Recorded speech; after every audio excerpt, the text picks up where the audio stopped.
اللعین الرجیم بسم اللہ الرحمن الرحیم الحمد للہ رب العالمین والصلاة والسلام علی اشرف الانبیاء والمرسلین سیدنا و مولانا ابی القاسم محمد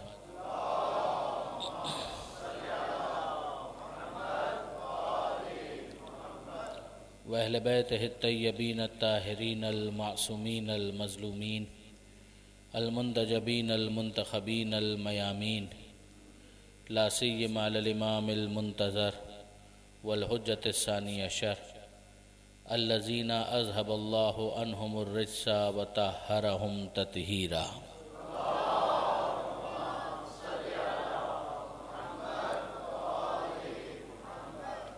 واللعنۃ الدائمۃ الباقیۃ علی اعدائہم اجمعین من یوم ظلمہم الی قیام یوم الدین۔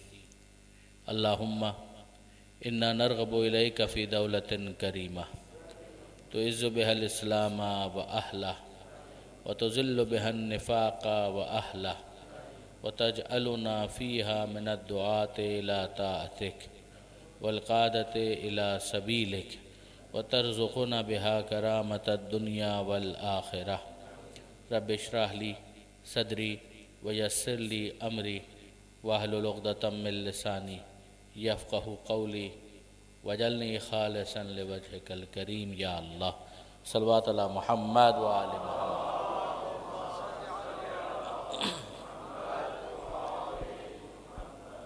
اما بعد فقد قال اللہ سبحانہ وتعالی فی القرآن الحکیم بسم اللہ الرحمن الرحیم انا اعطیناک الکوثر فصل لربک وانحر انا شانئک هو الابتر۔ صلوات علی محمد و آل محمد۔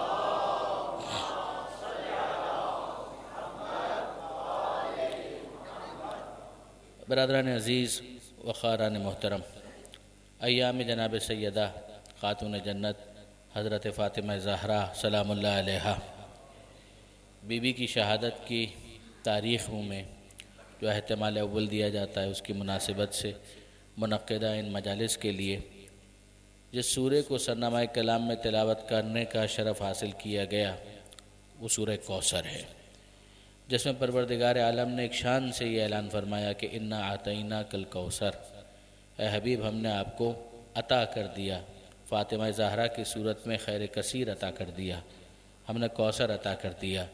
نمازوں کا مطالبہ ہے، قربانی کا مطالبہ ہے، اور اس کے بعد اعلان کہ انا شانئک هو الابتر، یقیناً آپ کو تانے دینے والے، آپ کو ابتر کہنے والے، آپ کو اذیت دینے والے، یہ آپ کے دشمن، یہ ابتر رہیں گے، یہ نام و نشان سے محروم رہیں گے۔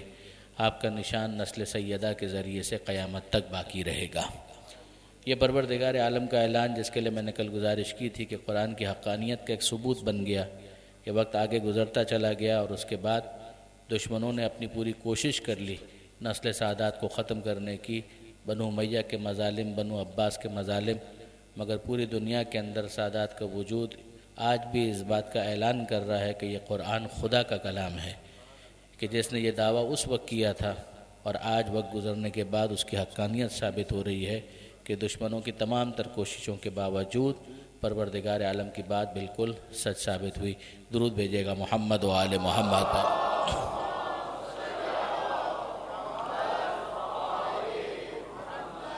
اب آگے بڑھیے اور دیکھیے کہ پروردگار عالم نے یہ جو اعلان کیا ہے تو اس سے متعلقہ اور کیا باتیں ہیں جو قرآن مجید کے اندر موجود ہیں۔ پروردگار عالم نے قرآن مجید کے اندر 30ویں پارے ہی کے اندر جہاں یہ سورہ کوثر ہے تو وہیں پر ہمیں نظر آتا ہے کہ پروردگار عالم نے سورہ والضحیٰ کے اندر یہ ارشاد فرمایا کہ وَلَسَوْفَ يُعْتِيكَ رَبُّكَ فَتَرْضَىٰ، کہ حبیب ان قریب آپ کا رب آپ کو اتنا عطا کرے گا کہ آپ راضی ہو جائیں گے۔ یہ پروردگار عالم کا اپنے حبیب کو اس انداز سے مخاطب کرنا، اس کے اندر محبت بھی ہے، اپنائیت بھی ہے، شفقت بھی ہے۔ پروردگار عالم نے اس انداز کو اختیار کر کے یہ بتایا کہ میرا اپنے حبیب کے ساتھ جو معاملہ ہے وہ عام انسانوں والا معاملہ نہیں ہے۔ دیکھیے برادران عزیز کتنا فرق ہے کہ اگر ایک عام انسان سے پوچھا جائے کہ تم کیا چاہتے ہو تو ہمیں اس سے جواب یہ ملے گا کہ میں اپنے خدا کو راضی کرنا چاہتا ہوں۔ تو ایک عام انسان کا مرتبہ یہ ہے کہ وہ خدا کو راضی کرنا چاہتا ہے، اور حبیب خدا کا مرتبہ یہ ہے کہ خدا اپنے حبیب کو راضی کرنا چاہتا ہے۔ وَلَسَوْفَ يُعْطِيكَ رَبُّكَ فَتَرْضَىٰ، ان قریب آپ کا پروردگار آپ کو اتنا عطا کرے گا کہ آپ راضی ہو جائیں گے۔ اور پھر اس کو ملائیے یہاں پر تو ہمیں ملتا ہے کہ پروردگار نے کیسے راضی کیا۔ تو اعلان یہی ہوا کہ اے حبیب، جو گویا وعدہ ہم نے کیا تھا کہ ہم آپ کو عطا کریں گے، تو انا آتیناک الکوثر، وہ فاطمہ زہرا ہی تو ہے کہ جس کو دے کر ہم نے آپ کو راضی کر لیا۔ درود بھیجے گا محمد و آل محمد۔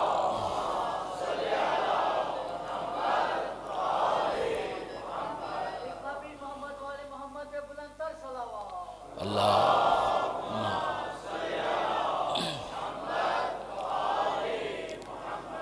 تب آپ غور فرمائیے برادران عزیز کہ ایک یہ انداز جو یہاں پر ہمیں نظر آیا کہ وَلَسَوْفَ يُعْطِيكَ رَبُّكَ فَتَرْضَىٰ، اور آیت کو آیت سے ملا کر ایک نتیجہ بھی ہم نے حاصل کرنے کی کوشش کی۔ درست ہے کہ اس آیت کے ذیل میں ہمیں وہ تفسیر بھی نظر آتی ہے کہ جہاں پیغمبر اکرم کی شفاعت کا حوالہ دیا گیا کہ پیغمبر اکرم، دیکھیے ایک روایت ہے کہ کسی نے پوچھا کہ قرآن مجید کے اندر وہ کون سی آیت ہے کہ جس میں سب سے زیادہ امید دلائی گئی ہے۔ آپ جانتے ہیں کہ جو صاحب ایمان ہوگا اس کے دل میں ایمان کے ساتھ ایمان کا نتیجہ یہ ہوگا کہ امید بھی ہوگی اور خوف بھی ہوگا۔ یہ کہا گیا کہ ایک مومن وہ ہے کہ جس کے دل میں نور امید بھی ہوتا ہے اور نور خوف بھی ہوتا ہے، یعنی وہ پروردگار کی رحمت سے مایوس بھی نہیں ہوتا اور ساتھ ہی ساتھ کوشش ہوتا ہے۔ ایک کنسٹرکٹیو فیئر ہے کہ جو اس کے دل کے اندر رکھا گیا ہے، جو اسے محتاط رکھتا ہے، جو اسے متقی بناتا ہے، جو اسے ضبط نفس کی طرف لے کر جاتا ہے۔ بالکل درست۔ اب سوال یہ کیا گیا کہ یہ بتائیے کہ وہ کون سی آیت ہے قرآن مجید کی کہ جس میں پروردگار نے سب سے زیادہ امید دلائی ہے؟ تو اس کے جواب میں یہ کہا گیا کہ سورہ زمر کی وہ آیت کہ جس میں پروردگار یہ ارشاد فرماتا ہے کہ یا عباد الذین اسرفوا علی انفسہم لا تقنطوا من رحمت اللہ۔ پروردگار فرما رہا ہے اے میرے وہ بندوں کہ جنہوں نے گناہ کر کے، اسراف کر کے، تجاوز کر کے اپنا نقصان کیا۔ کس کا نقصان کیا؟ جو تم نے گناہ کیا تو نہ زید کا نقصان کیا، نہ بکر کا، نہ عامر کا، نہ خالد کا، کسی کا نہیں، تم نے اپنا نقصان کیا۔ مگر لا تقنطوا من رحمت اللہ، گنہگار ہونے کے باوجود، خطاکار ہونے کے باوجود، سیاہکار ہونے کے باوجود میں خدا تمہیں اس بات کا حق نہیں دیتا کہ تم میری رحمت سے مایوس ہو جاؤ۔ لا تقنطوا من رحمت اللہ، اللہ کی رحمت سے قنوطیت، مایوسی کا اس کی گنجائش نہیں ہے۔ ان اللہ یغفر الذنوب جمیعا، اللہ تمہارے تمام گناہوں کی مغفرت کرنے کے لیے تیار ہے۔ اس میں تو بحث ہی نہیں ہے کہ خدا معاف کرنا چاہتا ہے یا نہیں، بحث تو صرف اتنی ہے کہ تم معاف کروانا چاہتے ہو یا نہیں۔ اگر تم معاف کروانا چاہتے ہو تو خدا تو معاف کرنے کے لیے آمادہ اور تیار ہے۔ تو کہا گیا کہ جناب یہ وہ آیت ہے کہ جس کے اندر سب سے زیادہ امید دلائی گئی۔ تو جواب ملا کہ جی نہیں، امید ہے، اس میں امید ہے اور بے شک ہے، اور کیا انداز ہے، جلالت ہے کہ پروردگار یہ کہے کہ تمہیں رحمت خدا سے مایوس ہونے کا حق نہیں ہے۔ تو واقعی امید دلائی گئی، مگر اس کے جواب میں کہا گیا کہ نہیں، سب سے زیادہ امید جس آیت میں دلائی گئی ہے وہ وہی ہے وَلَسَوْفَ يُعْطِيكَ رَبُّكَ فَتَرْضَىٰ، ان قریب آپ کا رب آپ کو اتنا عطا کرے گا کہ آپ راضی ہو جائیں گے۔ کا مطلب کیا ہے؟ کا مطلب یہ ہے کہ میدان قیامت میں خدا اپنے حبیب کو راضی کرے گا، اور حبیب راضی نہیں ہوں گے جب تک اپنے ماننے والوں کو جہنم کی آگ سے نجات نہ دلا دیں، جنت میں داخلے کا پروانہ عطا کر دیں۔ تو اب اس کے بعد بحث آئی کہ جناب ایک طرف وہ آیت کہ جس میں پروردگار کہہ رہا ہے کہ ہم نے آپ کو پہلے ہی کوثر عطا کر دیا، وعدہ تو یہی تھا کہ ان قریب آپ کو عطا کیا جائے گا۔ تو ایک تفسیر یہ آ گئی کہ میدان قیامت میں جو شفاعت ہے اس کے نتیجے میں پروردگار عالم اپنے حبیب کو راضی کرے گا۔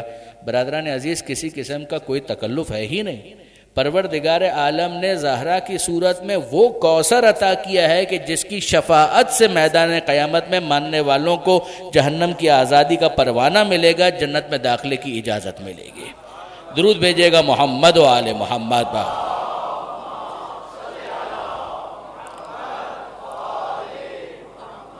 تو اب ذرا آپ دیکھیے کہ میں عرض کر رہا تھا کہ ایک طرف ایک عام انسان کا معاملہ ہے، ایک مومن کا معاملہ ہے کہ پروردگار عالم کو وہ راضی کرنا چاہتا ہے، اور دوسری طرف پروردگار اپنے حبیب کو راضی کرنا چاہتا ہے۔ یہ ہمیں سورہ بقرہ کے اندر بھی یہ انداز نظر آتا ہے کہ جہاں پر پروردگار عالم نے یہ ارشاد فرمایا کہ قد نرا تقلب وجہک فی السماء، جہاں تحویل قبلہ کی بحث ہے، قبلے کی تبدیلی کی بحث ہے، وہاں پر پروردگار عالم نے اسی طرح سے ارشاد فرمایا کہ حبیب ہم دیکھ رہے تھے کہ آپ کا رخ آسمان کی طرف ہے، اور آپ چاہ رہے تھے کہ وہی نازل ہو اور خانہ کعبہ کی طرف رخ کرنے کا حکم آ جائے۔ آپ کی رضا اس میں ہے کہ خانہ کعبہ کو قبلہ قرار دے دیا جائے۔ آپ جانتے ہیں کہ کعبے کے ساتھ پیغمبر اکرم کا ایک اٹیچمنٹ تھا۔ جب پیغمبر اکرم ہجرت کے موقع پر مکے سے نکل بھی رہے تھے تو اس موقع پر پیغمبر اکرم نے ایک دعا مانگی تھی کہ جس کے ذریعے سے خانہ کعبہ کا اٹیچمنٹ، جو لانگنگ، جو پیغمبر اکرم کا تعلق ہے، وہ سمجھ میں آتا ہے کہ پیغمبر اکرم کی یہ دعا تھی کہ اے پروردگار، میں وہاں سے نکل رہا ہوں، جا رہا ہوں کہ جو جگہ مجھے بہت پسند ہے، اور تو اب مجھے وہاں لے جا جو تجھے بہت پسند ہے۔ مدینہ منورہ جاتے ہوئے پیغمبر اکرم نے مکہ کی عظمت کو بھی بتایا تھا اور مدینہ منورہ کی عظمت کو بھی سمجھایا تھا، مگر اب یہاں معاملہ کہ بیت المقدس تمام تر احترام کے باوجود خانہ کعبہ اس سے زیادہ فوقیت رکھتا ہے درجے کے اعتبار سے، اور پیغمبر اکرم جانتے بھی تھے کہ الٹیمیٹلی خانہ کعبہ کو قبلہ قرار دیا جائے گا، تو پیغمبر اکرم چاہتے تھے، ہاتھوں کو بلند کرتے تھے، آسمان کی طرف دیکھتے تھے کہ ابھی فرشتہ وہی نازل ہو اور وہ وہی نازل ہو جائے۔ تو پیغمبر اکرم کی اس کیفیت کو پروردگار عالم نے بیان کیا کہ قد نرا تقلب وجہک فی السماء، کہ حبیب ہم دیکھ رہے تھے کہ آپ کا رخ آسمان کی طرف ہے اور آپ وہی کے منتظر ہیں، تو اب اعلان کیا ہے فَلَنُوَلِّيَنَّكَ قِبْلَةً تَرْضَاهَا، ہم آپ کو پھیرے دیتے ہیں اس قبلے کی طرف جس سے آپ راضی ہو جائیں۔ ساری دنیا خدا کو راضی کرنا چاہتی ہے اور خدا اپنے حبیب کو راضی کرنا چاہتا ہے۔ دیکھیے برادران عزیز، جہاں رضایت پروردگار کو کسب کیا جاتا ہے تو عجیب انداز سے پروردگار عالم نے اس بات کا اعلان کیا ہے۔ سورہ فجر 30ویں پارے ہی کے اندر نسبتاً مشہور سورہ ہے کہ جس کا نام ہے سورہ حسین۔ امام حسین سے بھی اس سورے کی نسبت ہے، جو اس کے آغاز میں ہمیں والفجر ولیال عشر، فجر کی قسم اور 10 راتوں کی قسم اور 9 کی قسم اور 10 کی قسم، یہ تمام تر چیزیں محرم کے ساتھ ایک تعلق رکھتی ہیں۔ پھر اس کے آخر میں پروردگار عالم نے یہ ارشاد فرمایا کہ یا ایتھا النفس المطمئنہ، اے اطمینان رکھنے والے نفس پلٹ آ، ارجعی الی ربک، اپنے رب کی طرف پلٹا، راضیۃ مرضیہ، اس عالم میں کہ تو اپنے رب سے راضی، تیرا رب تجھ سے راضی، تو پلٹا، تجھے پلٹانے کی ضرورت نہیں ہے۔ عام طور پر قرآن مجید کے اندر جہاں انتقال کا ذکر ہے وہاں پر یہ ہے کہ الیہ ترجعون، کہ تمہیں اس کی بارگاہ میں پلٹایا جائے گا۔ یہ پیسے وائس خود بتا رہا ہے کہ جس کو پلٹایا جا رہا ہے وہ خود پلٹنے کے لیے تیار نہیں ہے، وہ آمادہ نہیں ہے۔ اسے کہا جائے کہ چلو خدا کی بارگاہ میں، تو وہ راضی نہیں ہے۔ جو راضی نہیں ہے تو کیا اس کو چھوڑ دیا جائے گا؟ وہ اگر راضی نہیں بھی ہے تو جب وقت آئے گا تو پلٹا دیا جائے گا، کان سے پکڑ کر خدا کی بارگاہ میں لے جایا جائے گا۔ مگر کچھ وہ ہیں کہ جو دل سے زمین پر یہ کہتے رہے کہ انا للہ و انا الیہ راجعون، کہ ہم اللہ ہی کے لیے ہیں اور اللہ ہی کی بارگاہ میں ہمیں پلٹ کر جانا ہے۔ وہاں پر پیسے وائس نہیں ہے، صیغہ مجہول نہیں ہے، صیغہ معلوم ہے، ایکٹیو وائس ہے۔ ہم اللہ ہی کے لیے ہیں اور اللہ ہی کی بارگاہ میں ہمیں پلٹ کر جانا ہے۔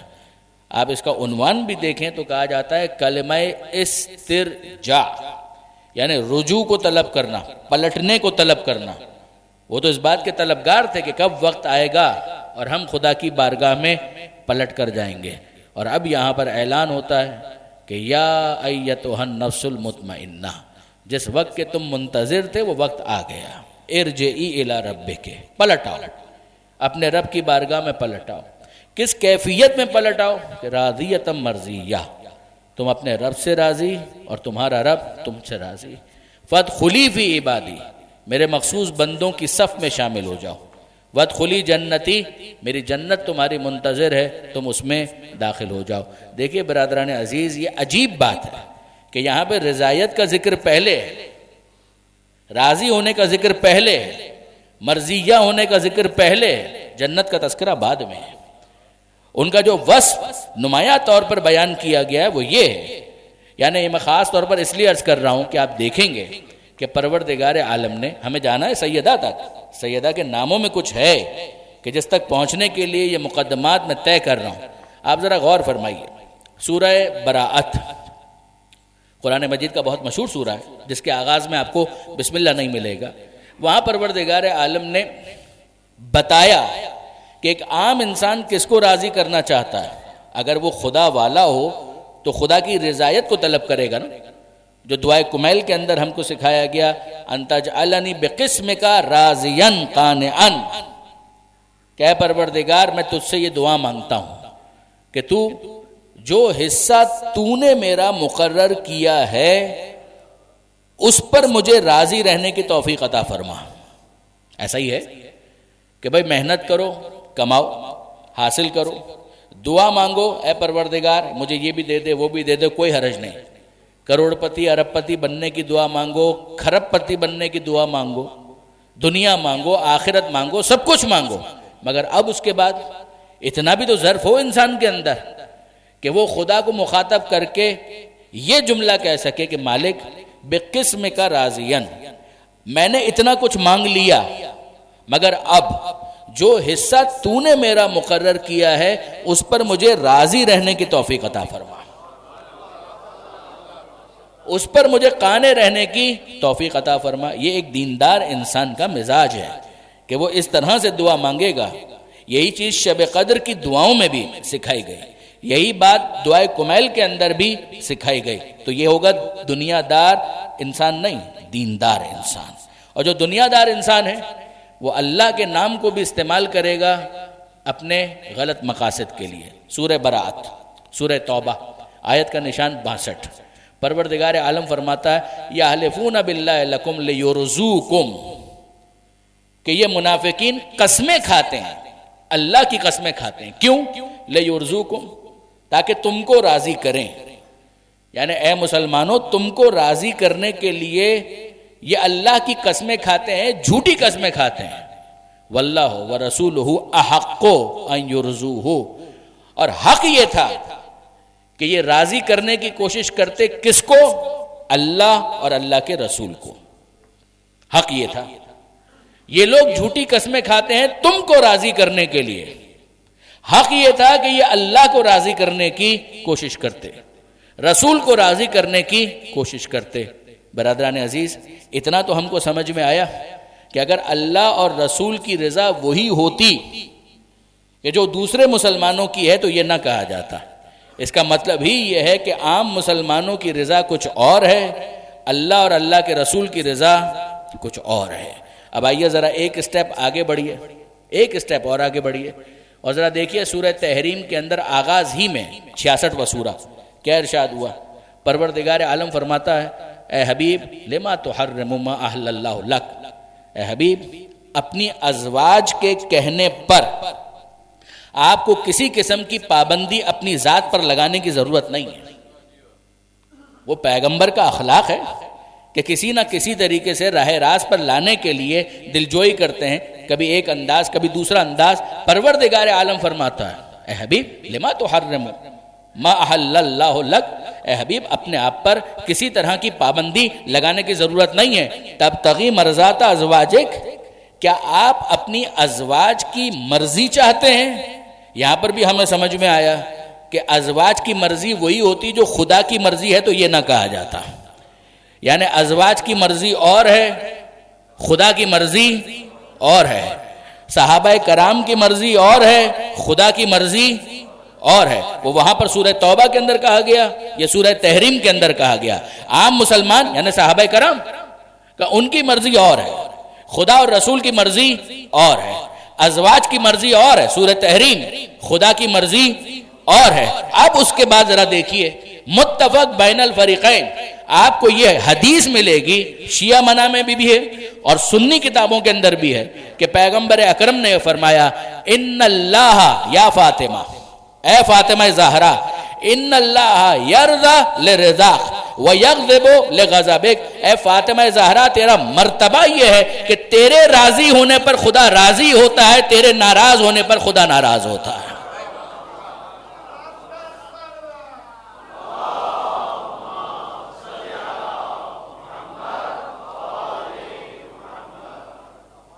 یہ عجیب منزل اور مرتبہ ہے. دیکھیں بی بی کے ناموں کے اندر آپ کو راضیہ بھی ملے گا، مرضیہ بھی ملے گا. یعنی وہ سراپا تسلیم و صبر کہ وہ معراج ہے فاطمہ زہرا کہ جہاں پر اپنی مرضی کچھ ہے ہی نہیں، خدا کی رضا پر راضی اور خدا ان سے راضی. یعنی یہ جو کہا گیا تھا نا راضیتم مرضیہ فادخلی فی عبادی وادخلی جنتی، ہم دیکھتے ہیں کہ یہ نام کا حصہ بن گیا. خاتون جنت کی زندگی کے اندر جب تعارف کے لیے پیش کیا جائے گا بی بی کا یہ نام ہے راضیہ مرضیہ. شیخ صدوق علیہ رحمہ نے دیکھیے یہ حدیث نقل کی ہے کہ لے فاطمہ تسعۃ اسماء عند اللہ. جب قربت خدا سے حاصل ہوتی ہے نا، اندیت یہ لفظ استعمال ہوتا ہے قربت کو سمجھانے کے لیے. شیخ صدوق علیہ رحمہ کیا کہہ رہے ہیں؟ شیخ صدوق فرماتے ہیں حدیث کے الفاظ کہ لے فاطمہ کہ جناب فاطمہ کے لیے 9 نام ہیں، تسعۃ اسماء عند اللہ. یہ نام وہ ہیں جو اندیت کی منزل پر ہیں. شخصیت تو اندیت کی منزل پر ہوتی ہے، نام بھی اندیت کی منزل پر ہوتے ہیں. فاطمہ زہرا کے نام بھی خدا کے منتخب ناموں میں سے ہیں. جناب سیدہ کے ناموں میں جو 9 نام ہیں ان کو یہ شرف حاصل ہے.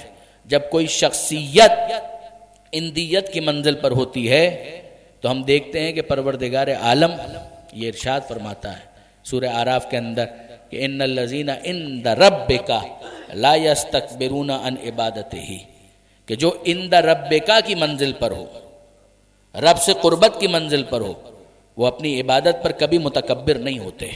وَيُسَبِّحُونَهُ وَلَهُ يَسْجُدُونَ، وہ مسلسل تسبیح کرتے ہیں، وہ مسلسل سجدہ ریز رہتے ہیں. اب سمجھ میں آتا ہے کہ آل محمد کیوں پروردگار کی بارگاہ میں عبادت کیا کرتے تھے. وہ کبھی اپنی عبادت کے اوپر متکبر نہیں ہوتے تھے. یہی وجہ ہے کہ ہم دعائے توسل کے اندر معصومین کو مخاطب کر کے کہتے ہیں یا وجیہن عند اللہ، اشفع لنا عند اللہ، اے عند اللہ وجی، اے وہ کہ جو اندیت کی منزل پر ہے. مگر عزیزان جو میں عرض کرنا چاہتا ہوں وہ یہ ہے کہ ایک ہے شخصیت کا اندیت کی منزل پر ہونا اور ایک ہے وہ نام جو ان کو دیا گیا، وہ نام بھی اندیت کی منزل پر ہو. عجیب ہے فاطمہ زہرا کے لیے یہ جملہ آنا کہ تسعۃ اسماء عند اللہ. نہیں برادران عزیز، دیکھیے یہ نام کا سلسلہ کہاں سے شروع ہوتا ہے. ذرا دیکھیے قرآن مجید ہم پڑھنا شروع کرتے ہیں بسم اللہ الرحمن الرحیم، شروع اللہ کے نام سے جو رحمان ہے جو رحیم ہے. نام اسم مسمہ کا غیر ہوتا ہے. مسمہ یعنی جس کا وہ نام ہے وہ اور ہے، اسم اور ہے. پروردگار عالم کا شروع اللہ کے نام سے جو رحمان ہے رحیم ہے. پہلی وحی کیا ہے؟ اقرا بسم ربک الذی خلق، پڑھیے اپنے رب کے نام سے کہ جس نے پیدا کیا. تبارک اسم ربک ذی الجلال والاکرام، سورہ رحمان. بابرکت ہے وہ ذات، بابرکت ہے وہ ذات. تبارک اسم ربک، تمہارے رب کا نام بھی بابرکت ہے. ذی الجلال والاکرام، وہ صاحب جلالت ہے، وہ صاحب اکرام ہے. نام تبارک اسم ربک نام، یہ خدا کے ناموں کا ذکر ہو رہا ہے. دعائے مشلول اللہم انی اسألک بسمک، مفاتح الجنان دعائے مشلول مولا نے تعلیم کی ہے کہ یوں دعا مانگو، اے اللہ میں تجھ سے سوال کرتا ہوں تیرے نام کے واسطے سے، تیرے نام کے وسیلے سے، انی اسألک بسمک، اور پھر نام لیے گئے. دعائے سماعت جمعے کی شام کی ساعتوں میں پڑھنے کے لیے معصومین سے ہم تک پہنچی ہے. کیا دعا ہے؟ اللہم انی اسألک بسمک العظیم الاعظم الاجل الاکرم، اے پروردگار میں تجھ سے سوال کرتا ہوں تیرے نام کے واسطے سے، تیرا نام جو اعز بھی ہے، صاحب عزت ہے، جلالت ہے، اکرم ہے. الذی اذا دعیت بہ علی مغالق ابواب السماء للفتح انفتحت، یہ تیرے نام وہ ہیں کہ جن کا واسطہ دے کر اگر دعا مانگی جائے تو آسمان کے بند دروازے بند نہیں رہیں گے، کھل جائیں گے، زمین کی تنگی ختم ہو جائے گی اگر تیرے ناموں کا واسطہ دے کر دعا مانگی جائے. اب اس کے بعد پھر ذہن میں رکھیے گا، نہ میں غلو کا قائل ہوں، نہ میں کوئی ایسی بات بیان کرنے کی کوشش کرتا ہوں، میں ایک طالب علم ہوں، مگر سنیے یہ کافی کی روایت ہے، کافی کی روایت.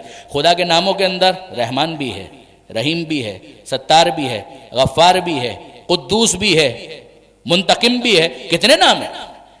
ہر نام خدا کا نام، جو کمال کا نام وہ خدا کا نام. اب اس کے بعد ذرا اس حدیث کو سنیے جس کے اندر کافی میں مولا کائنات کا یہ جملہ لکھا ہے، نحنو واللہ الاسماء الحسنی، اللہ کی قسم ہم آل محمد اللہ کے اسماء حسنی ہیں.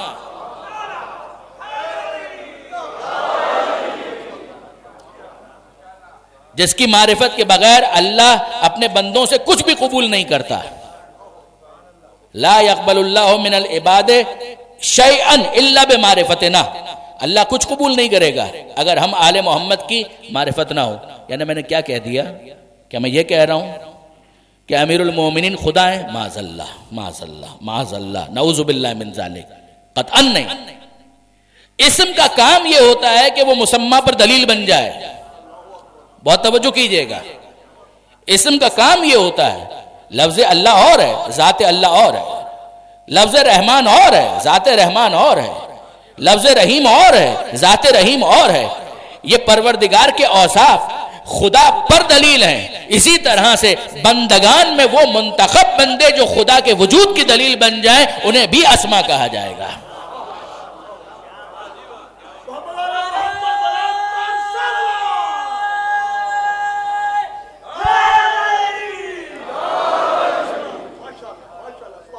آپ نے غور فرمایا برادران عزیز؟ تو معاملہ تو ہے کہ مولا یہ جملہ کہہ رہے ہیں اور ہے، اس کا مطلب ہے اور واضح ہے. تو یہ نام اتنے اہم ہیں، جی ہاں یہ نام اتنے اہم ہیں.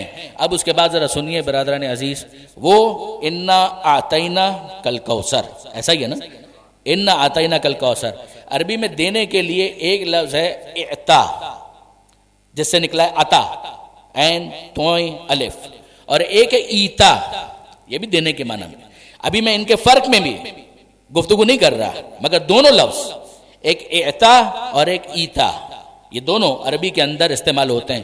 قرآن میں اعطا کم استعمال ہوا ہے، جیسے یہاں پر استعمال ہوا اعطینا کل کوثر. یعطی کا رب کا فترزا، یہ کم استعمال ہوا ہے عطا، کہ خدا نے اس طرح سے کہا ہو، مگر دوسرا لفظ زیادہ استعمال ہوا ہے. اور ذرا آپ سنیے، یہ سورہ ہجر کی آیت ہے. پروردگار عالم، نام کی اہمیت، 9 نام جناب سیدہ کے اندیت کی منزل پر، اس بیک گراؤنڈ کے ساتھ ذرا اس کو سنیے. لقد آتیناک سبعا من المثانی والقرآن العظیم، اے حبیب ہم نے آپ کو یقیناً دے دیا. جب ترجمہ ہوتا ہے تو پھر عطا آ جاتا ہے، مگر لفظ ہے ایتا، مطلب وہی ہے تھوڑے سے فرق کے ساتھ. اے حبیب ہم نے آپ کو دے دیا. آتیناک، کیا دے دیا؟ سبعا من المثانی، 7 من المثانی، وہ 7 جس کو تکرار کیا گیا. والقرآن العظیم، اور ہم نے آپ کو قرآن عظیم عطا کر دیا، دے دیا آپ کو. دیکھیے برادران عزیز، کل بھی میں نے گزارش کی تھی کہ ایک ہے قرآن کا ظاہر اور ایک ہے قرآن کا باطن، جو مولا کی تعبیر کے مطابق کہ ظاہرہ انیق و باطنہ عمیق، کہ ظاہر قرآن خوشگوار، خوشنما، خوبصورت کیا کہنا، اور باطن اس کے اندر عمق ہے، اس کے اندر ڈیپتھ ہے، اس کے اندر گہرائی ہے، اور باطن کو وارث قرآن کے سوا کوئی دوسرا بتانے کا حق نہیں رکھتا، کوئی حق نہیں رکھتا، جو اس کا ماہر ہے وہ بتائے گا، ورنہ تکا ہے، ورنہ گپ ہے، ورنہ اس کی کوئی حیثیت نہیں، وہ تفسیر بالرائے ہے، اس کی نہ اجازت ہے نہ گنجائش ہے۔ من فسر برائے ہی ختمی مرتبت کا یہ جملہ ہے احمد مجتبیٰ محمد مصطفیٰ صلی اللہ علیہ وآلہ وسلم،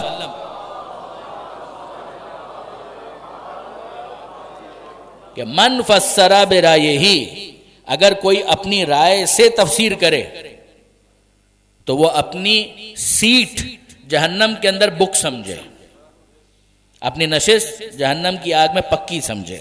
یہ ہے تو معاملہ تو بہت سخت ہے، میری کیا مجال کہ میں اپنی طرف سے کوئی بات کروں، مگر ذرا سنیے، یہاں پر کہا گیا لقد آتیناک سبعا من المثانی، اے حبیب ہم نے آپ کو دے دیا، دو چیزیں دیں، سبعہ سات، من المثانی آفٹ ریپیٹڈ، جس کو تکرار کیا گیا، والقرآن العظیم، اور ہم نے آپ کو قرآن عظیم عطا کر دیا۔ اب جا کر دیکھیے تفسیر، آپ کو ملے گا کہ بھئی سبع مثانی سے کیا مراد ہے، کہ سورہ فاتحہ، تو سورہ فاتحہ کی اہمیت یہ ہے کہ اس کی 7 آیتیں ہیں، اور اس کی اہمیت کی وجہ سے پورے قرآن کے مقابلے پر الگ سے اس کو بیان کیا گیا کہ یہ ایک سورہ اور پورا قرآن، سبع من المثانی والقرآن العظیم۔ اچھا ظاہر ہے کہ جتنے نوجوان دوست یہاں پر بیٹھے ہیں انہیں یہ حق ہے کہ وہ سوال کریں کہ قرآن میں سورہ فاتحہ کی تو 7 آیتیں ہیں، یہ 7 آف ریپیٹڈ کا مطلب کیا ہے، تکرار کا مطلب کیا ہے؟ اچھا ذرا سنیے کہ تکرار کا مطلب بھی بیان کیا گیا کہ تکرار کیا گیا۔ ایک قول یہ ہے کہ سورہ فاتحہ 2 مرتبہ نازل ہوا، ہجرت سے پہلے اور ہجرت کے بعد، تکرار تو ہو گئی۔ اچھا اور سنیے کہ یہ سورہ وہ ہے کہ جسے ہر نماز میں 2 مرتبہ پڑھا جاتا ہے، پہلی رکعت میں اور دوسری رکعت میں، تو تکرار تو ہو گئی۔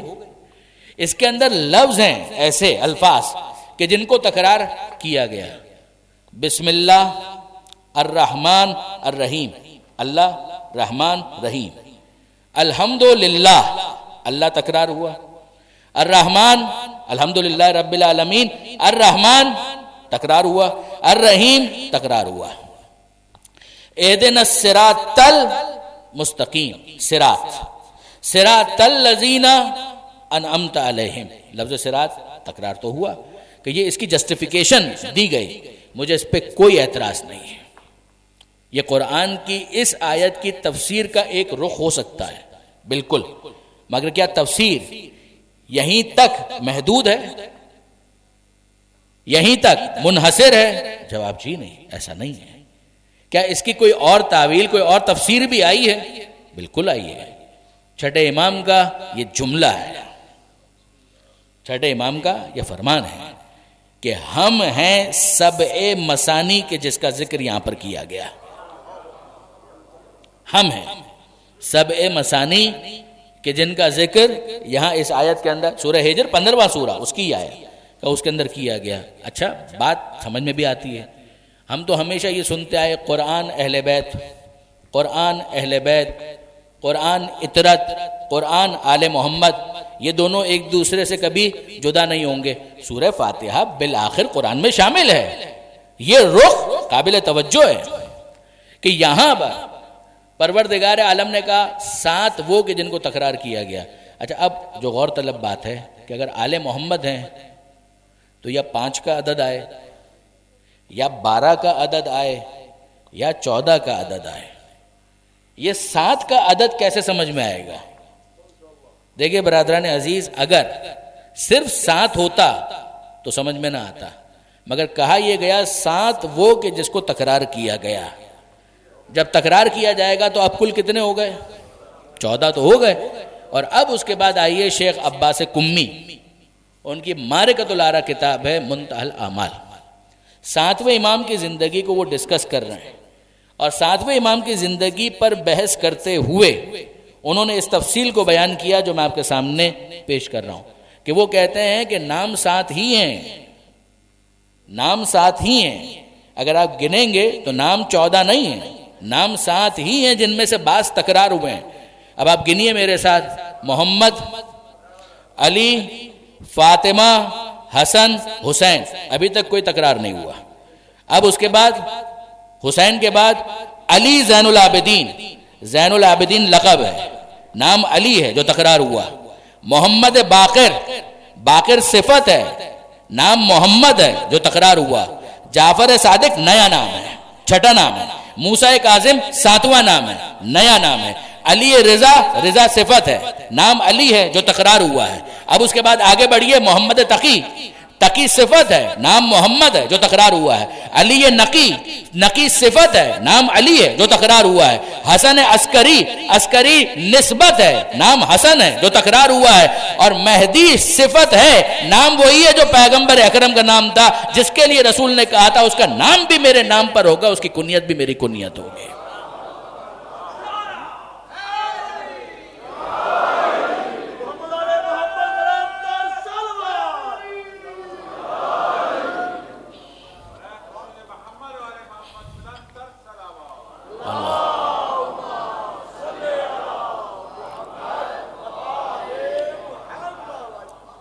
یہ نام بہت اہم ہیں، جو معصومین کے نام ہیں ان کی اہمیت بہت زیادہ ہے۔ آپ فقہا کا رسالہ اٹھا کر دیکھیے، توضیح المسائل، فقہی اعتبار سے دیکھیے، آپ کو ملے گا خدا کا نام، معصومین کا نام، انبیاء کا نام، خاتون جنت کا نام، کہیں فتویٰ، کہیں احتیاط واجب، کہیں تاکید، مزاج پتہ چلتا ہے شریعت کا کہ خبردار ان کے ناموں کو ہاتھ لگانے سے پہلے اپنا جائزہ لے لو، وضو کیا ہوا ہے یا نہیں۔ اگر وضو کیا ہوا ہے تو نام کو ہاتھ لگاؤ، ورنہ ہاتھ مت لگاؤ۔ کیوں ایسا ہے؟ ان ناموں کی کوئی خاص اہمیت ہے، کوئی خاص مرتبہ اور مقام ہے۔ میں منزل مصائب سے دور ہوں برادران عزیز، میں بھی کچھ گزارشات اور پیش کروں گا، مگر مجھے بتائیے، حر کو فاطمہ زہرا کے نام کے احترام نے ہی تو بچایا تھا، سیدہ کے نام کا احترام تھا جناب حر کے دل میں، کہ جس کی وجہ سے وہ راہ راست پر آ گئے، ورنہ قاتلان حسین میں جناب حر کا نام ہوتا، مگر یہ زہرا کے نام کا احترام ہے، جو انہوں نے جملہ کہا تھا جب امام حسین نے کہا تھا کہ سکلت کا امک یا حر، اے حر یہ کیا ارادہ ہے تیرا، تو راستہ روک رہا ہے میرا، تیری ماں تیرے ماتم میں بیٹھے۔ تو جناب حر نے جملہ یہ کہا تھا کہ اے فرزند رسول، آپ نے تو میری ماں کا نام لے لیا، کوئی اور ہوتا تو شاید اسی طرح سے میں جواب دیتا، مگر آپ کی ماں وہ ہے کہ جس کا نام میں وضو کیے بغیر لے بھی نہیں سکتا۔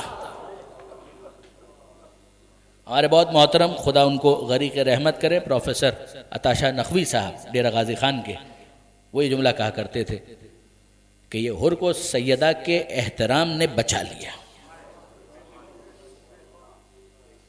اور جہنم کے شعلے اس کا مقدر ہوتے۔ آپ غور فرمائیے برادران عزیز، کیا منزل اور مرتبہ اور مقام ہے۔ میں لنک کرنا چاہتا ہوں اس بات کو وہاں جہاں ہم نے یہ جملہ دیکھا، راضیتم مرضیہ وادخلی فی عبادی وادخلی جنتی، جنت کا ذکر بعد میں آیا، رضایت کا ذکر پہلے آیا۔ کیا عجیب بات ہے، کیا عجیب بات ہے۔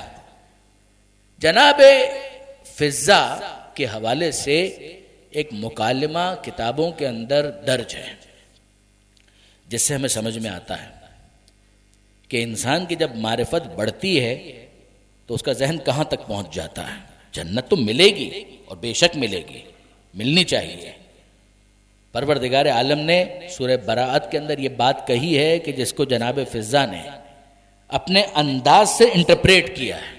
سنیے پہلے آیت، وعد اللہ، یہ سورہ براءت ہی کی آیت ہے، سورہ توبہ، آیت کا نشان 72 وعد اللہ المؤمنین والمؤمنات جنات تجری من تحتها الانہار، اللہ کا یہ وعدہ ہے مومنوں سے اور مومنات سے، یہ وعدہ ہے کہ انہیں جنت دی جائے گی، یہ وعدہ ہے پروردگار کا، جس کے نیچے نہریں بہہ رہی ہیں، انہیں پاک و پاکیزہ گھر دیے جائیں گے، مساکن طیبہ فی جنات عدن، جنات عدن کے اندر مساکن گھر، رہنے کی جگہ، طیبہ پاکیزہ، پاکیزہ گھر دیے جائیں گے. بس اب اس کے بعد پروردگار عالم نے، دیکھیے کبھی یہ ہوتا ہے کہ بلندی سے نیچے کی طرف لایا جاتا ہے، کبھی یہ ہوتا ہے نیچے سے بلندی کی طرف لے جایا جاتا ہے. یہاں پروردگار عالم نے جنت کا ذکر کیا، اب اس کے بعد فرمایا وَرِضْوَانٌ مِّنَ اللَّهِ أَكْبَرُ. یہ یاد رکھنا کہ جنت تو ملے گی، مگر اگر کسی کو اللہ کے راضی ہونے کی سند مل جائے تو اس سے بڑھ کر کچھ نہیں ہو سکتا. رضوان من اللہ اکبر. اگر اللہ راضی ہو جائے، وہ اللہ کی رضایت جو ملے گی جب فاطمہ زہرا راضی ہوں گی. ان اللہ یرضی لرضاک ویغضب لغضبک. اور پھر پروردگار فرماتا ہے کہ یہ ہے عظیم کامیابی. فوز العظیم کہا، الفوز العظیم، یہ ہے عظیم کامیابی. یہ آیت سنی آپ نے. اب آئیے جناب فضا کی بارگاہ میں چلیں. اب مدینہ منورہ وہ مومنین جو گئے ہیں وہ میری بات کو زیادہ بہتر طور پر سمجھیں گے، اور ویسے بھی پروردگار بار بار مدینہ منورہ کی زیارت آپ سب کو، ہم سب کو نصیب کریں. مدینہ منورہ کے اندر مسجد نبوی سے بالکل لگا ہوا محلہ بنی ہاشم. محلہ بنی ہاشم کے اندر پیغمبر اکرم کا گھر مرکزی حیثیت، بالکل متصل جناب سیدہ اور امیر المومنین کا گھر. اس گھر کے اندر حسن بھی ہیں، حسین بھی ہیں، اور اس گھر کے اندر جناب فضا بھی ہیں. جناب فضا ایک بزرگ خاتون ہیں، ایک ڈیڑھ عمر خاتون. دروازہ کھلا، گھر سے جناب فضا باہر تشریف لائیں. عبداللہ ابن مسعود رضی اللہ تعالی عنہ پیغمبر اکرم کے صحابی ہیں، آل محمد سے محبت بھی رکھتے ہیں، عقیدت بھی رکھتے ہیں. جناب عبداللہ ابن مسعود نے جناب فضا کو دیکھا، سلام کیا. جناب فضا نے سلام کا جواب دیا. سنیے گا. اچھا اب آپ رسالے کو دیکھیے، توضیح المسائل کو. دیگر کتابوں میں استفتاءات جہاں آپ کو ملیں گے وہاں ملے گا کہ نوجوان خاتون اگر ہیں تو ان کو سلام کرنا مکروہ ہے، تاکہ ذہن کسی فساد کی طرف نہ جائے. آداب یہی ہیں. جناب فضا سن رسیدہ خاتون ہیں. جناب عبداللہ ابن مسعود پہچانتے ہیں کہ یہ بی بی خاتون جنت کی کنیز ہیں، اسی گھر سے برآمد ہوئی ہیں. احترام کے ساتھ سلام کیا. جناب فضا نے سلام کا جواب دیا. اور اب عبداللہ ابن مسعود ایک تبصرہ کرتے ہیں. وہ تبصرہ کیا ہے؟ بی بی فضا کیا کہنا آپ کی قسمت کا، آپ کی جنت پکی، آپ کی جنت گارنٹیڈ. ابھی الفاظ میرے ہیں، مطلب جناب عبداللہ ابن مسعود کا، کہ بی بی فضا آپ کی جنت تو پکی ہو گئی، آپ کی جنت تو گارنٹیڈ، ضمانت شدہ. اب آپ جناب فضا کا تبصرہ سنیے. جناب فضا کہتے ہیں عبداللہ کس جنت کی بات کر رہے ہو؟ کس جنت کی بات کر رہے ہو؟ عبداللہ ابن مسعود واز شاکڈ کہ یہ ہو کیا گیا. میں تو تعریف کر رہا تھا جناب فضا کی. اچھا فضا کون ہے؟ کہ وہ جنت کے بارے میں قرآن کی آیتوں سے واقف نہیں ہے؟ عبداللہ نے فوراً حوالہ یہی دیا، اے فضا وہی جنت جس کا ذکر قرآن میں آیا ہے کہ نہریں بہ رہی ہوں گی، دودھ کی نہریں، شہد کی نہریں، یہ پرفضا مقامات، یہ ساری چیزیں جن کا ذکر قرآن کے اندر آیا. کیا تم واقف نہیں؟ کہا نہیں مجھے نہیں پتا. جناب فضا کہتی ہے مجھے نہیں معلوم تم کس جنت کی بات کر رہے ہو. جناب فضا وہ ہیں کہ جنہوں نے اپنی زندگی کا ایک حصہ قرآن مجید کی آیتوں کے ذریعے سے گفتگو کر کے گزارا ہے. ناممکن کہ جناب فضا کو معلوم نہ ہو. عبداللہ ماننے کے لیے تیار نہیں. یہ فضا کو ہو کیا گیا ہے؟ یہ کیا بول رہی ہیں؟ میں سوال کیا کر رہا ہوں، جواب کیا دے رہی ہیں، میں کیا تبصرہ کر رہا ہوں، یہ کاؤنٹر کیا کامنٹ آ رہا ہے. عبداللہ پھر کہتے ہیں فضا کیا آپ نہیں پہچانتی میں کس جنت کی بات کر رہا ہوں؟ جناب فضا نے اب ایک جملہ کہا، اے عبداللہ اتنا عرصہ ہو گیا پیغمبر اکرم کی صحبت میں گزارتے ہوئے ابھی تک معرفت حاصل نہیں کر سکے. بہت سخت جملہ، بہت سخت جملہ. اچھا دیکھیے برادران عزیز، جناب فضا پیغمبر اکرم کی صحابیہ ہیں. جناب عبداللہ ابن مسعود پیغمبر اکرم کے صحابی ہیں تو حق ہے نا، ایک طرح سے ایک ہی کلاس کے مختلف شاگرد ہیں تو حق ہے کہ آپس میں اس طرح سے گفتگو کریں. اور جناب فضا کا مرتبہ اور مقام یہ کنیز زہرا بھی ہیں. دیکھیے اب ہوا کیا، قضیہ یہ ہوا کہ جناب عبداللہ ابن مسعود جو ہے انہوں نے اوفینڈڈ فیل کیا. انہوں نے کہا کہ فضا میں نے ایسی کیا بات کہہ دی کہ آپ مجھے بے معرفت بتا رہی، میں تو آپ کے نصیب پر رشک کر رہا ہوں کہ آپ کی جنت تو پکی ہو گئی. اب آپ غور کیجئے جناب فضا کیا کہتی ہیں. اے عبداللہ ایک بات بتاؤ، اس گھر میں جس کو جگہ مل جائے کیا وہ بھی کسی اور جنت کا طلبگار ہو سکتا ہے؟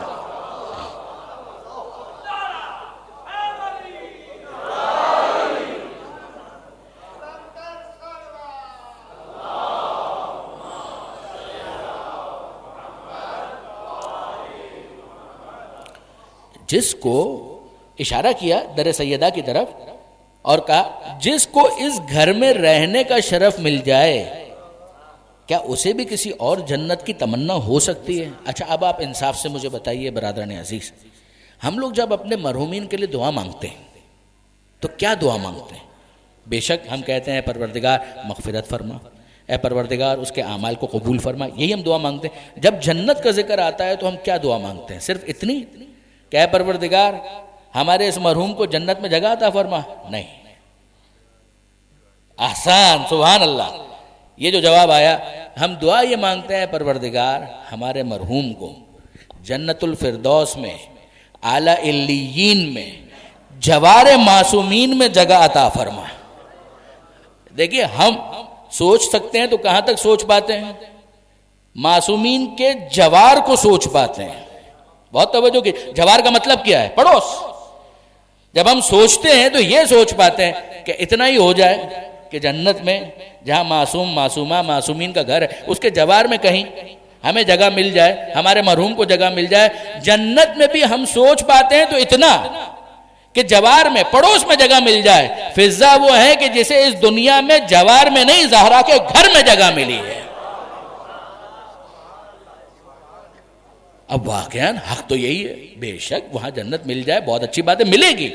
مگر کیس یہ ہے کہ رضوان پروردگار کی یہ عجیب تعبیر ہے کہ جناب فضا کہتی ہیں اے عبداللہ ذرا سوچو تو صحیح، جسے یہ گھر مل جائے اس کے بعد اسے کسی اور جنت کی تمنا ہو سکتی ہے؟ اب ذرا سنیے، جناب فضا ایلوبریٹ کرتی ہیں، فردر اس کی تفصیل میں جاتی ہیں اور کہتی ہیں یہ جس جگہ مجھے رہنے کا موقع مل گیا ہے نا، یہاں پر میرا مرتبہ معلوم ہے کیا ہے؟ جب میں یہاں پر اٹھتی ہوں صبح تو دو ننھے ننھے شہزادے حسن اور حسین مجھے آ کر کہتے ہیں اماں فضا ہمارا سلام قبول کرو. معلوم ہے یہ دونوں کون ہیں؟ جنت کے جوانوں کے سردار،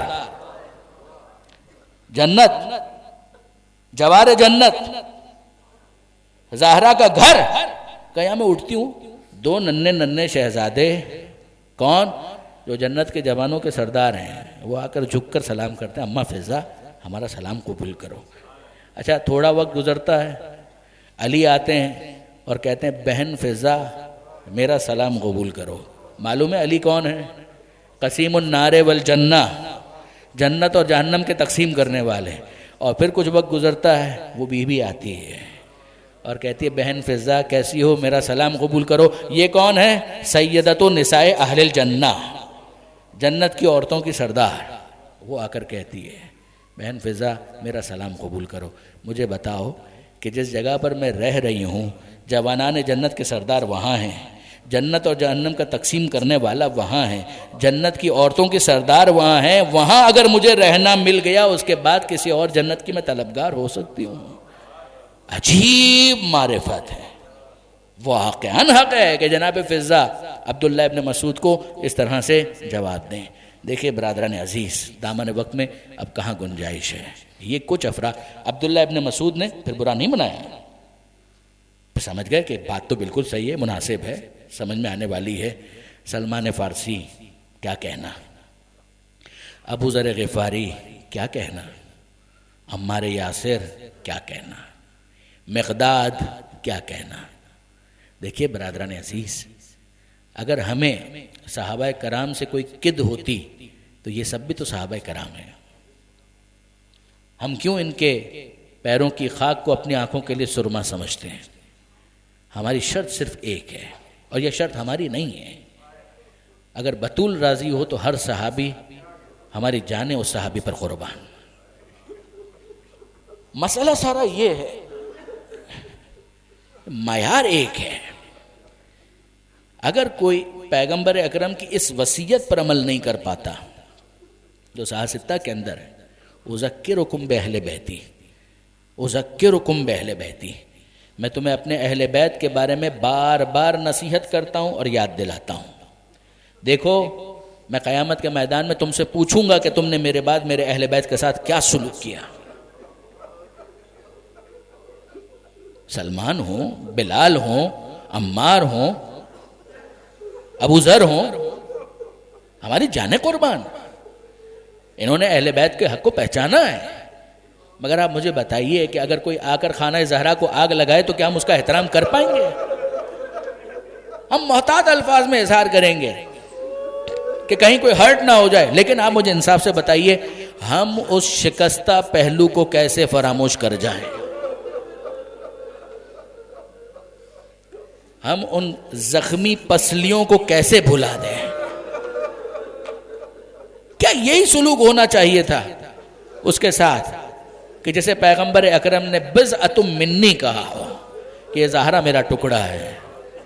دیکھیے برادران عزیز، جناب بلال حبشی میں ذکر کرنا چاہتا ہوں خاص طور پر پیغمبر اکرم کے اس صحابی کا.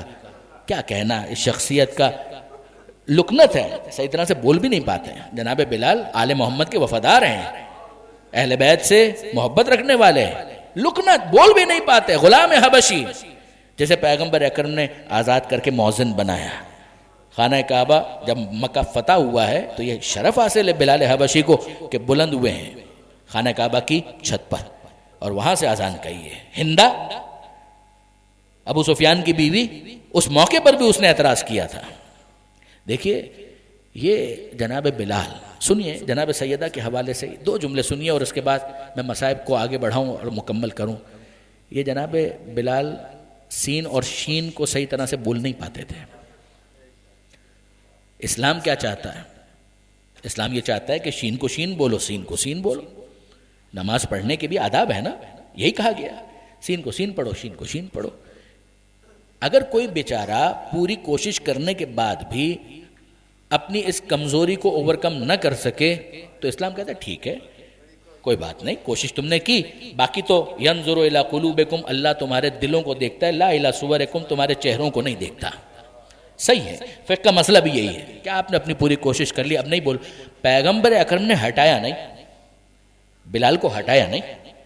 اے بلال تم نے اس وقت اذان کہی تھی جب کوئی دوسرا موجود نہیں تھا، تم ہی اذان کہو گے.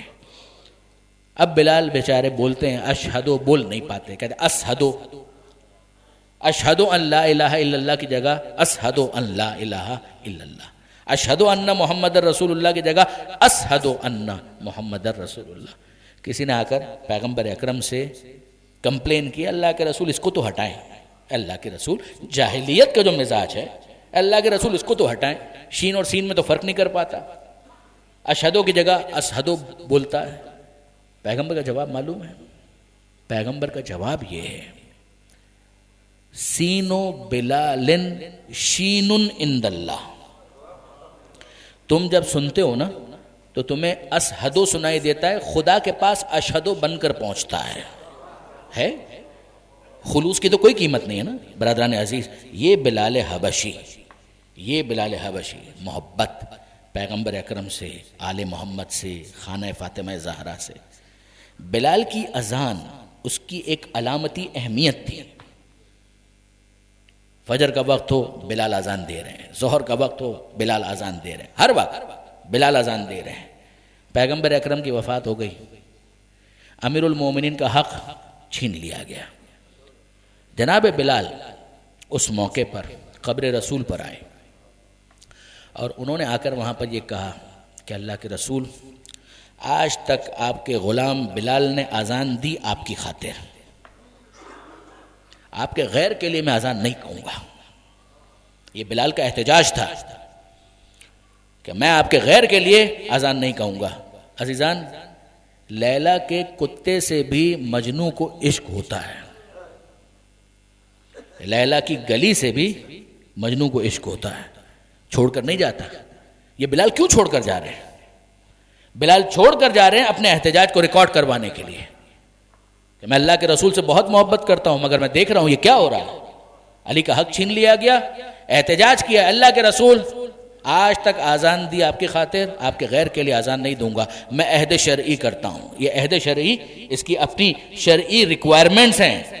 میرے نوجوان دوست اگر پڑھنا چاہیں تو توضیح المسائل کے اندر ایک باب ہے، نظر، قسم اور عہد کے مسائل، جا کر دیکھیں وہاں پر۔ عہد شرعی کر لیا، اس کی پابندی ضروری ہے، مگر بلال کو معلوم ہے یہاں پر اگر میں رہوں گا مدینہ منورہ میں تو مجھے مجبور کیا جائے گا۔ بلال نے مدینہ ترک کر دیا، مدینہ سے چلے گئے۔ کہاں گئے؟ شام۔ اس زمانے میں شام مسلمانوں کی مملکت میں شامل نہیں ہوا تھا، وہاں چلے گئے۔ اچھا، اب برادران عزیز کیس یہ ہے کہ بلال تو وہاں پر پہنچ گئے، کسی جگہ پر اہتمام کیا، انتظام کیا، سامان اتاروایا، اور اب جناب بلال سوئے۔ آنکھ لگی، خواب میں پیغمبر اکرم نظر آئے۔ پیغمبر اکرم نے ایک بات کہی، اے بلال، امن کی جگہ پر آ گئے، اطمینان کی جگہ پر آ گئے۔ سب نے میرے اہل بیت کو چھوڑ دیا، تم نے بھی میرے اہل بیت کو چھوڑ دیا۔ بلال پریشان، آنکھ کھلی، فوراً زبان پر جملہ آیا، لبیک یا رسول اللہ۔ میں نے اپنے بارے میں تو یہ سوچا کہ میں مدینے میں کیسے سروائیو کروں گا، لہٰذا میں وہاں سے آ گیا۔ میں نے یہ نہیں سوچا کہ کم ہی صحیح مگر کچھ افراد ایسے ہونا بہت ضروری ہیں کہ جو علی کا ساتھ دینے والے ہوں، فاطمہ زہرا کا ساتھ دینے والے ہوں۔ اللہ کے رسول، آپ کا غلام بلال حاضر ہے۔ واپس سامان لدوایا اور واپس مدینے کی طرف روانہ ہوئے۔ مدینہ منورہ میں وہ واقعات ہو چکے، وہ دروازہ جھل چکا، وہ پہلو شکستہ ہو چکا۔ فاطمہ زہرا کے مصائب کی صدا شہر مدینہ کی گلیوں میں گونج رہی تھی۔ مدینہ جب پہنچے ہیں جناب بلال مدینہ کے عام عوام، عام افراد جن کو ان پیچیدگیوں کے بارے میں نہیں معلوم ہے، یہ ان کی خطا ہے، مگر جیسے ہی انہوں نے دیکھا کہ جناب بلال آئے ہیں، اب لوگ یاد تو کر رہے ہیں، بلال کا وہ لہجہ نہیں ہے، اذان میں وہ مزہ نہیں ہے، سب بلال کے لہجے کو مس کر رہے ہیں، یاد کر رہے ہیں۔ جیسے ہی بلال نظر آئے، سب کے سب باہر آنا شروع ہو گئے، اپنے گھروں سے نکل کر استقبال کر رہے ہیں۔ ارے ہمارا سردار بلال آ گیا، ہمارا سردار بلال آ گیا، آقا بلال آ گیا۔ بلال کا استقبال ہوا اور سب ایک ہی جملہ کہہ رہے ہیں، اے بلال ایک مرتبہ آذان کہہ دو، اے بلال ایک مرتبہ آذان کہہ دو، سب یہی کہہ رہے ہیں۔ اور بلال یہی عذر کر رہے ہیں کہ میں نے اللہ کے رسول کی قبر پر عہد شرعی کیا ہے، میں اپنے عہد کو کیسے توڑوں، میں اذان نہیں کہہ سکتا۔ بلال قریب آئے، مسجد نبوی کے قریب آئے۔ اب آپ کے ذہن میں اگر ہو، ایک دروازہ جناب سیدہ کا گھر کا جو باہر کھلتا ہے، ایک دروازہ جو مسجد کے اندر کھلتا ہے، درست؟ پیغمبر اکرم کا طریقہ کار یہ تھا کہ جب بھی نماز کا وقت آتا، پیغمبر اکرم پہلے جناب سیدہ کے گھر میں تشریف لاتے، یہ طریقہ کار تھا۔ کچھ دیر اپنی بیٹی سے باتیں کرتے، اذان کی آواز آتی بلال کی، اور پھر اس کے بعد جناب سیدہ رخصت کرتی اور پیغمبر اکرم اس دروازے سے جو مسجد کے اندر کھلتا ہے اس سے پھر مسجد کے اندر تشریف لاتے۔ یہ پیغمبر اکرم کا روٹین تھا، یہ ذہن میں رکھیے گا۔ اور اب بلال قریب آ گئے، مسجد نبوی قریب آ چکی ہے، جو باہر والا دروازہ ہے وہ کھلا، جلا ہوا دروازہ کھلا۔ حسن اور حسین باہر آئے، بلال نے ایک کاندھے پر حسن کو بٹھایا، دوسرے کاندھے پر حسین کو بٹھایا، اور اب مسجد کے اندر داخل ہوئے۔ مسجد میں بہت سے افراد بیٹھے ہوئے تھے، انہوں نے دیکھا اچھا بلال واپس آ گئے ہیں، اور یہ کیا انداز ہے، کاندھوں پر حسن اور حسین کو بٹھایا، تیوریوں پر بل آ گیا۔ کسی نے کہا اے بلال، تمہارا اتنا مرتبہ اور مقام ہے، یہ تم نے بچوں کو اپنے کاندھوں پر بٹھا لیا، تم کو سوٹ نہیں کرتا، تمہاری شان کے خلاف ہے، ان چھوٹے بچوں کو تم نے اپنے کاندھوں پر بٹھا لیا۔ بلال کی آنکھوں میں آنسو آ گئے، بلال کہتے ہیں مدینے والوں اتنی جلدی احسان فراموش ہو گئے؟ ارے میں کیا اور میری حیثیت کیا؟ میں نے ان بچوں کو رسول اللہ کے کاندھوں پر دیکھا ہے. یہ تو ان بچوں کا احسان ہے کہ انہوں نے میرے کاندھوں پر بیٹھنا قبول کیا. تم اتنی جلدی احسان فراموش بن گئے؟ بلال یہ جملے کہہ رہے تھے، ایسے میں وہ دروازہ کھلا جو مسجد کے اندر کھلتا ہے. فضا اندر آئیں، مسجد کے اندر آئیں. فضا نے کہا اے بلال، شہزادی کا ایک پیغام ہے. کہا کہیے فضا کیا پیغام ہے؟ کہا پیغام یہ ہے کہ فاطمہ زہرا نے تجھے سلام کہلوایا ہے. بلال بے ہوش ہونے کے قریب ہو گئے. ارے آج یہ کیا وقت آ گیا کہ مجھ غلام کو فاطمہ زہرا سلام کہلوا رہی ہیں؟ آپ نے کربلا میں جناب حبیب کے لیے بی بی زینب کے سلام کا ذکر سنا ہے نا؟ یہاں فاطمہ زہرا نے بلال کو سلام کہلوایا. بلال پریشان، ارے یہ وقت آ گیا کہ زہرا اس غلام زادے کو سلام کہلوا رہی ہیں. اور اب فضا کہتی ہیں کہ اے بلال، شہزادی کہہ رہی ہیں بلال سے کہو ایک مرتبہ اذان کہہ دے.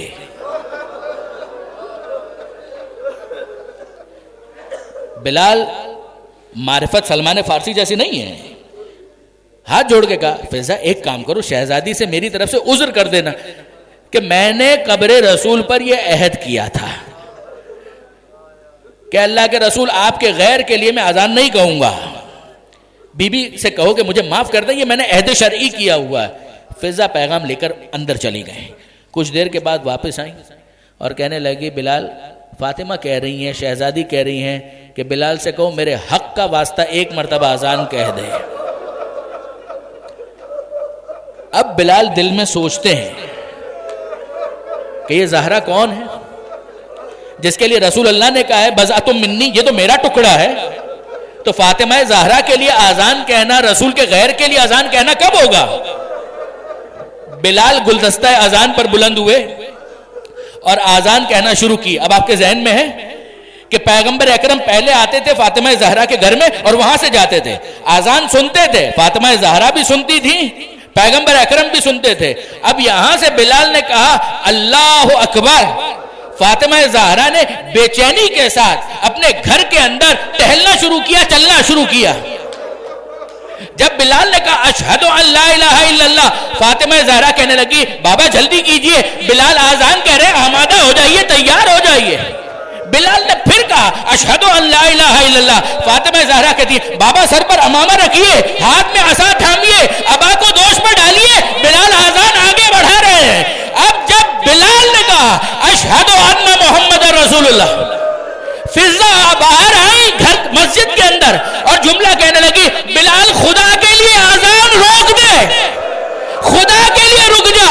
تیری زبان سے اپنے بابا کا نام سن کر زہرا غش کھا کر گر پڑی ہے، زہرا بے ہوش ہو گئی ہے. عزیزان، ہم زہرا کی خدمت کے ہیں. اے بی بی، آپ نے غنیمت ہے کہ اپنے بابا کا نام احترام سے سن تو لیا، مگر وہ آپ کی سکینہ ہے. جب اپنے بابا کا نام لیتی تھی کوئی تعزیہ نہ مارتا تھا.